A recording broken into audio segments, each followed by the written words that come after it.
Olá, seja muito bem-vindo ao canal Seja um Data Scientist. Meu nome é Megron e nesse vídeo vamos iniciar uma nova série aqui pro canal. Essa é a terceira série, se você não assistiu as outras duas ainda não tem problema. Depois desse vídeo, clica aqui na playlist do canal e assiste na íntegra as outras duas séries. Mas o que é uma série, Megron?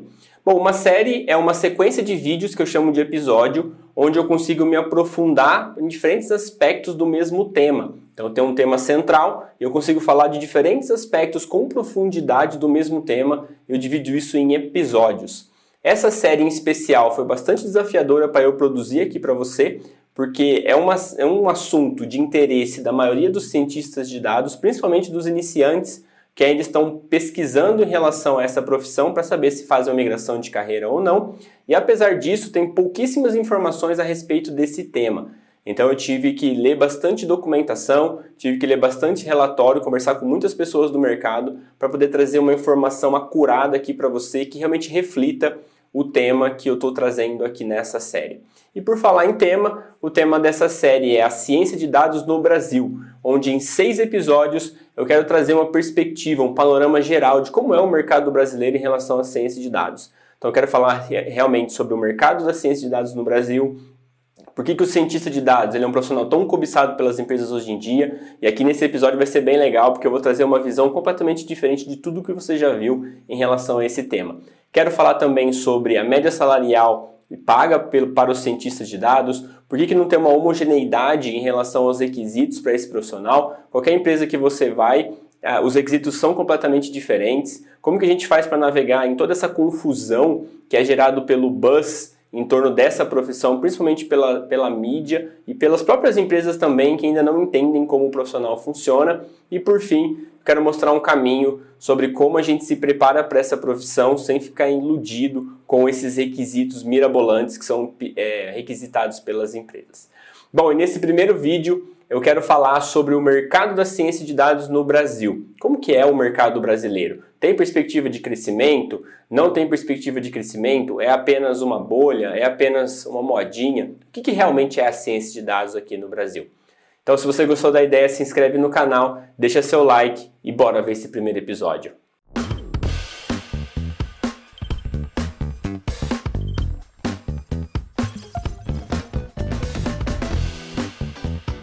Bom, e nesse primeiro episódio, onde vamos tratar sobre o mercado brasileiro, eu preciso definir com você o que é um mercado de trabalho. E segundo a definição do Wikipedia, o mercado de trabalho é o seguinte: ele associa aqueles que oferecem força de trabalho àqueles que a procuram, em um sistema típico de mercado, onde se negocia a fim de determinar os preços e as quantidades a transacionar. Então o mercado de trabalho é uma palavra que a gente usa no dia a dia, mas às vezes não para pensar no seu real significado.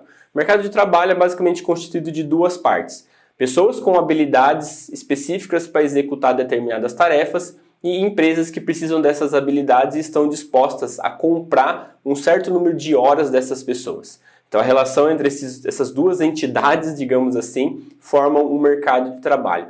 E para entender o mercado da ciência de dados no Brasil, a gente precisa entender qual que é o futuro do trabalho para 2025.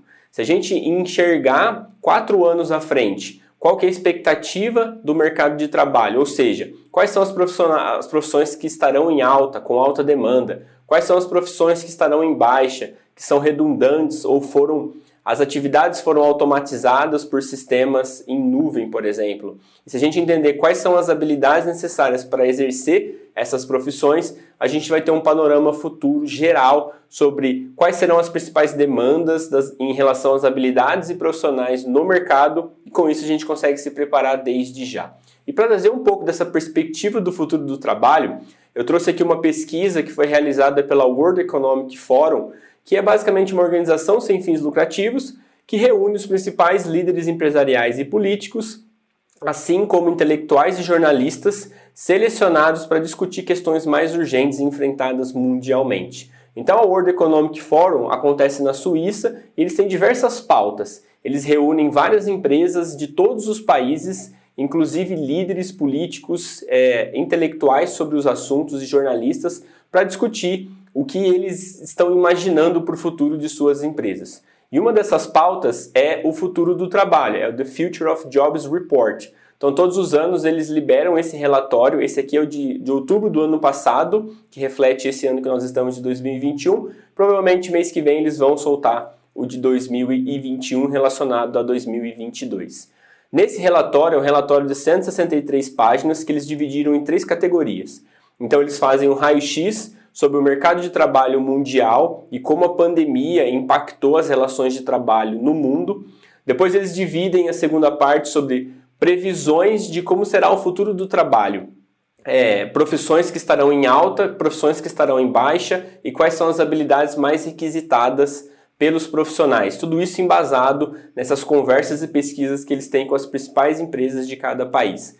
E a terceira seção, eles fazem exatamente esse mesmo raio-x, só que criando um perfil para cada país. Então você tem Brasil, Argentina, Chile, você tem Estados Unidos, você tem Itália, você tem vários países e cada um desses países tem o seu perfil. E nesse perfil a gente consegue constatar o futuro do trabalho dentro desses países. Eu vou deixar esse relatório completo aqui na descrição do vídeo para vocês lerem isso aqui na íntegra e com certeza obterem mais informações daquelas que eu vou passar aqui para vocês nesse vídeo. Mas o importante que eu quero trazer desse relatório em relação à ciência de dados aqui nesse vídeo é dizendo como que o futuro do trabalho é visto pelas empresas aqui no Brasil pelos próximos 4 anos. Então a pesquisa ela começa mostrando o número de pessoas habilitadas para o trabalho e essa pesquisa considera todas as pessoas acima de 25 anos. Então no Brasil, no momento da pesquisa, nós temos 136.154.622 pessoas aptas para o trabalho e esse relatório depois começa entendendo como que a liderança empresarial brasileira está lidando com o impacto da pandemia. E esse resultado a gente consegue ter uma ideia de como está a relação de trabalho, como que está a relação do trabalho durante a pandemia. Se a gente olhar um pouco o resultado dessa pesquisa, ela diz que 92% dos respondentes disseram que estão acelerando a digitalização do processo de trabalho, ou seja, tornar a sua operação online, ou seja, você conseguir tocar a sua empresa de maneira remota, com profissionais remotos. Então teve um esforço muito grande para que as pessoas consigam trabalhar de suas casas. E é por isso que a gente vê hoje o grande crescimento do trabalho remoto, que antigamente era apenas um diferencial entre as empresas, mas hoje é quase que uma coisa comum na maioria das empresas. Depois do segundo item, 88% dos respondentes disseram que estão fornecendo mais oportunidades de trabalho remoto, exatamente o que eu estou comentando aqui. Durante a pandemia e provavelmente pós-pandemia, nós vamos trabalhar a maioria dos profissionais remotamente, não necessariamente home office, porque você não precisa trabalhar da sua casa, você pode trabalhar de onde você quiser, por isso que é um trabalho remoto. A outra parte da pesquisa diz que 68% dos respondentes falaram que estão acelerando a automatização de tarefas. Esse aqui é um ponto muito importante, porque diz muito sobre as novas habilidades. E a programação é a principal delas para você automatizar as suas tarefas. E por que automatizar a tarefa? Porque você não precisa mais de um exército de pessoas para fazer vários trabalhos. Você pode criar uma programação, uma sequência de códigos que automatize a maior parte dos trabalhos. Então, isso é que as empresas estão focando hoje. Por isso que programar, fazer códigos no futuro não será nem um diferencial, será uma obrigação dos profissionais para que eles possam automatizar o seu próprio trabalho e ganhar tempo para poder exercer uma atividade que a máquina não consegue fazer, que é a criatividade e pensamento crítico. Próximo item aqui diz que 52% dos respondentes, eles aceleraram a digitalização do upskilling e do reskilling. O que significa isso? O upskilling é basicamente você melhorar suas habilidades e o reskilling é você ganhar habilidades novas. Então muitas pessoas voltaram a estudar, voltaram a se preparar, voltaram a ganhar novas habilidades, muito porque a forma como nós trabalhamos hoje é diferente. Pessoas precisaram aprender novas ferramentas que as empresas estão trazendo para poder fazer as pessoas trabalharem remotamente. Então, obviamente, é uma consequência da forma de trabalho como nós vivemos hoje. E por último, as empresas disseram que, temporariamente, eles atribuíram trabalhos para diferentes tarefas, para poder realocar realmente as pessoas durante esse período de pandemia. Depois dessa análise do impacto da Covid, é legal a gente entender para onde as empresas estão caminhando em relação às ferramentas. Então, quais ferramentas as empresas vão começar a adotar? Porque se a gente entender quais as ferramentas elas vão adotar, automaticamente a gente entende quem serão os profissionais que precisarão operar essas ferramentas, porque a ferramenta ela não opera sozinho, alguém tem que usar essa ferramenta. Então, segundo a pesquisa em adoção de tecnologia, 97% dos respondentes, observe, 97%, basicamente 100% das empresas pesquisadas e também as pessoas consultadas dentro do fórum, disseram que vão usar Cloud Computing como a próxima tecnologia, ou seja, vão eliminar os seus custos com infraestrutura local e mudar tudo para a nuvem. Quem é que vai operar essas novas tecnologias na nuvem? Provavelmente são as pessoas da tecnologia de dados, de programação. Então a tecnologia toda será dentro da nuvem. 97% também responderam que vão começar a adotar Big Data Analytics, que é basicamente fazer análise de grandes volumes de dados. Então todas as empresas estão interessadas realmente em entender o seu consumidor através dos dados. E aqui você pode olhar a perspectiva de crescimento da área de dados.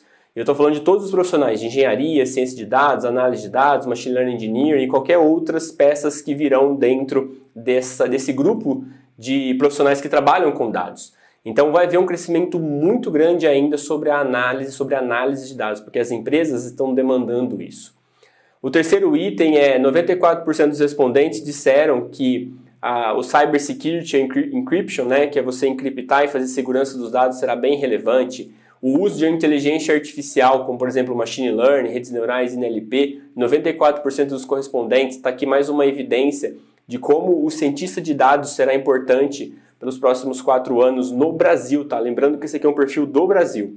Depois vem processamento de vídeo, imagem, texto, como uma subtarefa dentro de ciência de dados. Depois tem a internet das coisas e a conexão dos aparelhos. Depois tem a parte do e-commerce e o trade digital. Então isso aqui depois vocês leem na íntegra, tem as explicações sobre cada uma dessas pesquisas. Então olhando para a adoção da tecnologia, a gente tem uma ideia muito clara de quais as ferramentas as empresas vão utilizar e quais são os profissionais necessários para operar essas ferramentas. E aqui a gente vê claramente a necessidade dos profissionais de dados para um futuro bem próximo. Depois disso, a pesquisa ela traz um ranking de profissões que estarão em alta nos próximos 4 anos em relação às profissões que estarão em baixa. Então, as profissões que estarão em alta são o especialista de Machine Learning e AI, os cientistas e os analistas de dados, os especialistas da internet das coisas, os especialistas de transformação digital, especialistas em Big Data. Você vê que as 5 primeiras carreiras tudo relacionam a dados, né? Tudo relaciona ao processamento de dados, a análise de dados, a criação de algoritmos. Então, se as 5 primeiras profissões que estarão em alta, elas dependem de dados, a gente já tem uma ideia muito mais clara de quais serão as profissões que estarão em grande demanda nos próximos 4 anos.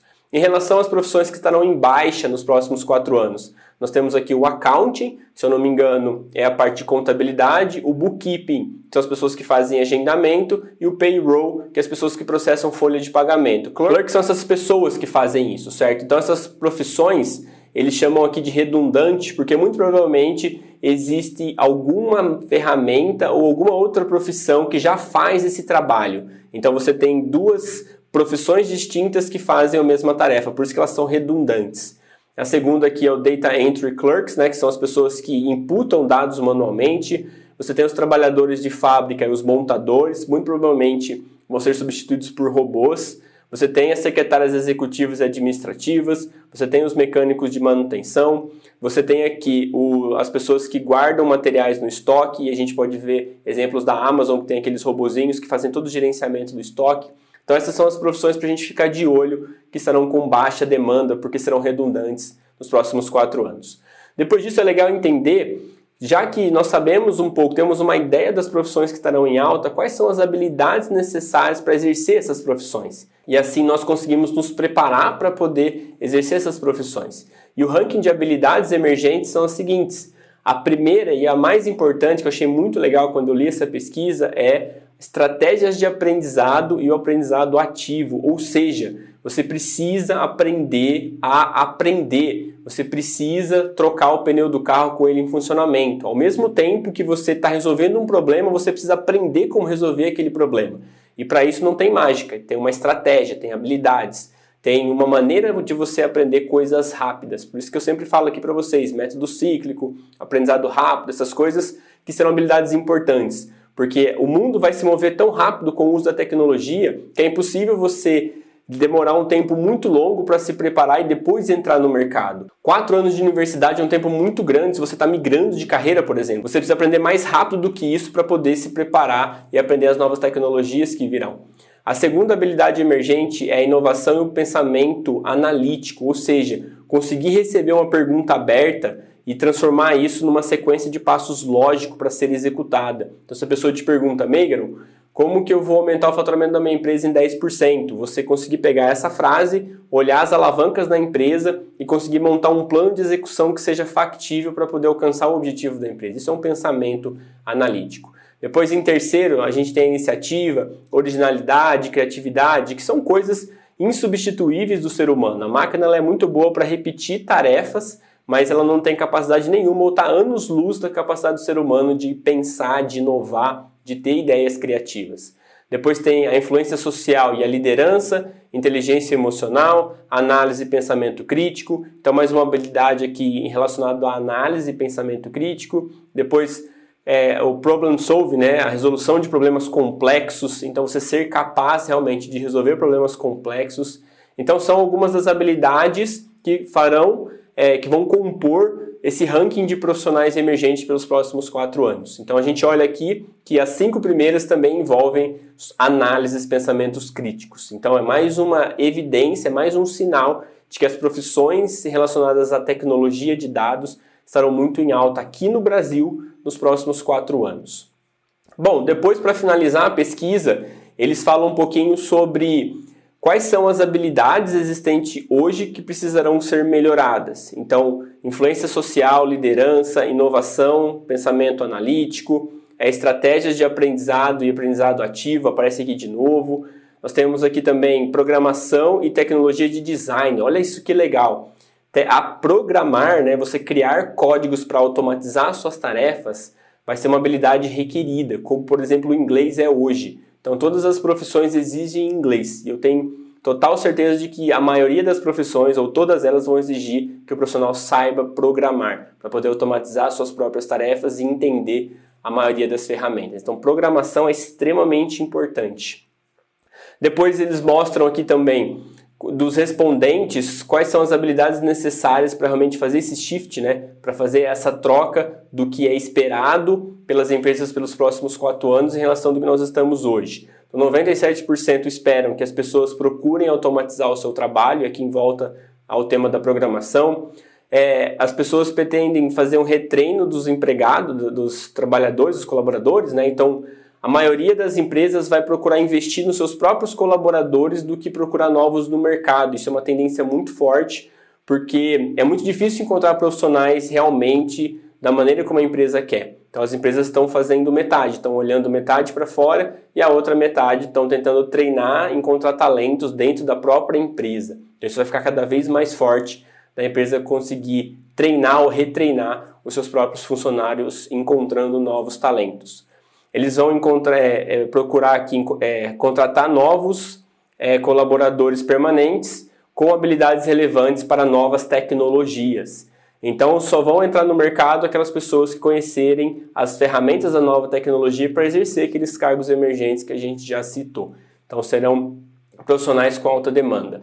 E por fim, aqui eu coloquei um pouco o que as empresas elas enxergam como meios dos seus funcionários conseguirem adquirir essas habilidades. 36,9% das empresas responderam que vão fazer um desenvolvimento de aprendizado interno. Então isso é uma evidência que as empresas vão investir mais nos seus funcionários procurando por talentos. 22,6% disseram em treinamentos online externo. Isso aqui é muito legal, porque o treinamento online ele é muito bom porque a pessoa pode fazer da casa dela no tempo que ela quer e são treinamentos muito bons. Então as empresas vão investir muito nisso. E fornecedores de treinamentos privados vai cair para 19,9%. Ou seja, o treinamento online ele vai ser muito mais frequente do que o treinamento presencial, muito pelo momento e como a gente aprendeu a viver nesse momento triste de pandemia. Então esse é um pouquinho do cenário trazido pela pesquisa em relação ao Brasil especificamente. depois eu quero que você leia completamente o relatório que eu vou deixar aqui na descrição do vídeo para você ter mais informações em relação a isso.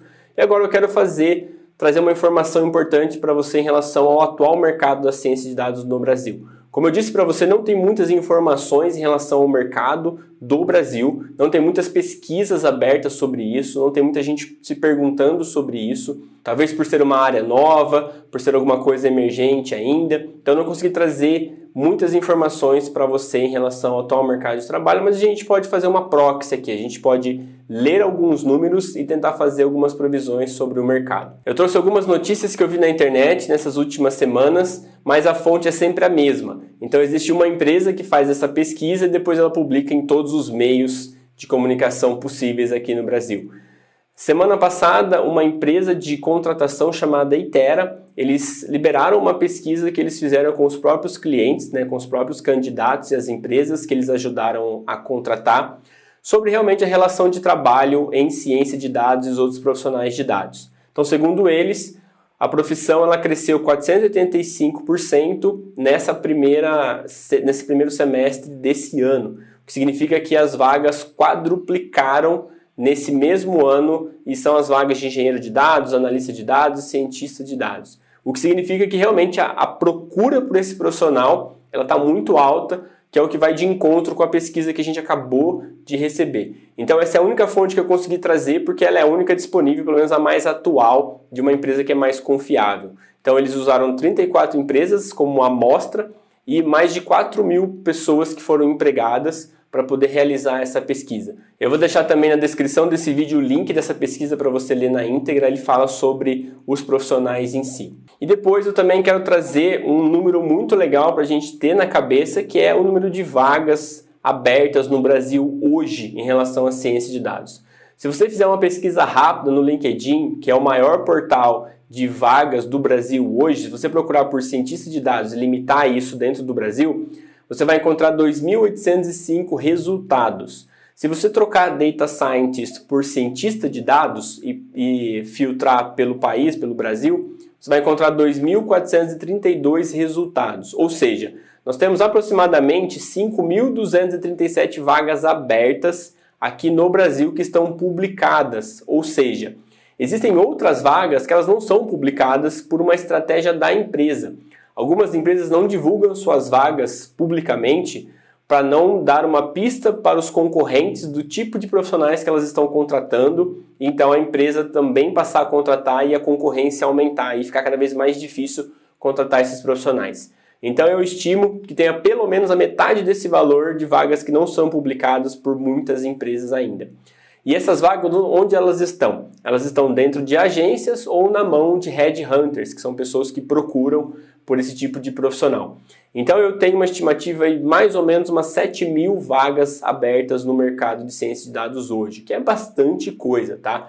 Mas em relação aos outros países, ela é bem pequena. Se você fizer a mesma pesquisa nos Estados Unidos, você vai encontrar aí 102.000 vagas nos Estados Unidos. Obviamente eles têm um mercado muito maior que o nosso, a população é maior, ele tem muito mais empresas também de tecnologia nos Estados Unidos. Por isso que a oferta de vaga é muito alta.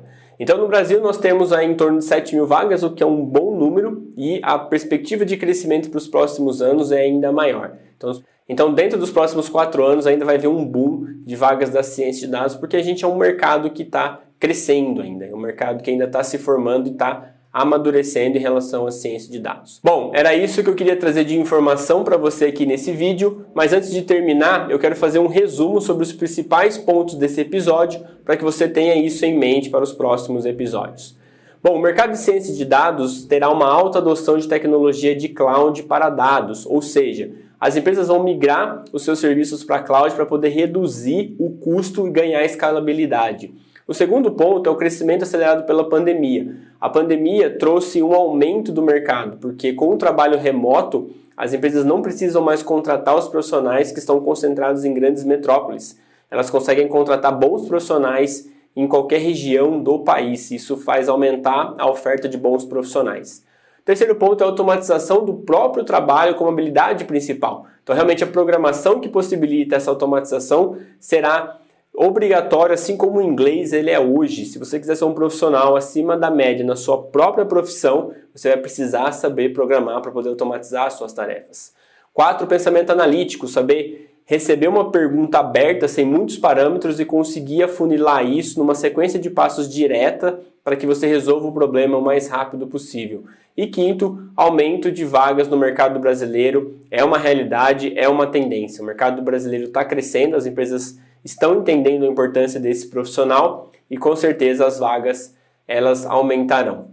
O objetivo desse vídeo é dar uma visão para você dos próximos 4 anos, embasado numa pesquisa séria de um comitê internacional, para que a gente realmente tenha uma perspectiva dos próximos 4 anos e não sejamos pegos de surpresa. Ou seja, quando chegar todo esse movimento, essa nova onda de oportunidades, nós olharmos para o lado e dizermos que não sabíamos. Está aqui o vídeo, agora a gente não tem mais desculpa para dizer que não sabia, não tem mais desculpa para pegar o bonde andando, certo?